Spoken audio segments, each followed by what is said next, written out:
Bora lá para a gente resolver juntos essa questão de gramática do Enem 2012. E aí a gente inicia a questão pela perigrafia, né? Basicamente, a propósito de norma, correção e preconceito linguístico do presente para o passado.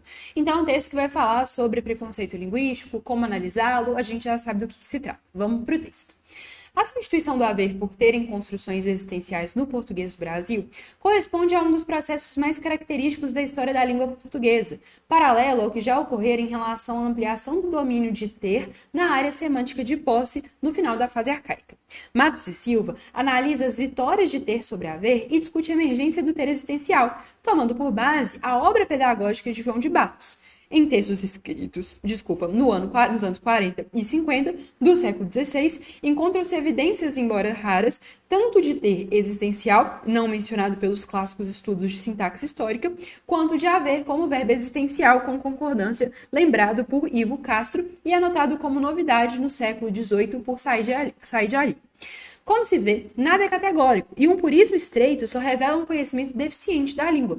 Há mais perguntas do que respostas. Pode-se conceber uma norma única e prescritiva? É válido confundir o bom uso e a norma com a própria língua e dessa forma fazer uma avaliação crítica e hierarquizante de outros usos e através deles dos usuários? Substitui-se uma norma por outra?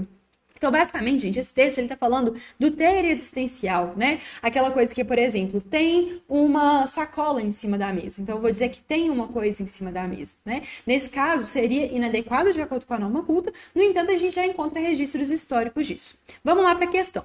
Para a autora, a substituição de haver por ter em diferentes contextos evidencia que, letra A, o estabelecimento de uma norma prescinde de uma pesquisa histórica. Galera, prescindir, se você não sabe o significado, anota. Prescindir não significa vir antes, tá? Prescindir significa o termo de dispensar, de não necessitar algo. Então, o estabelecimento de uma norma não necessita de uma pesquisa histórica? Não, né, gente? Nesse caso, o texto demonstra que no campo linguístico, os gramáticos pesquisam sobre a língua de maneira histórica a fim de compreender os processos históricos. Então, a norma, ela precisa de uma pesquisa histórica. Não significa que ela dispensa uma pesquisa histórica, né? Tá? Que ela prescinde de uma pesquisa histórica.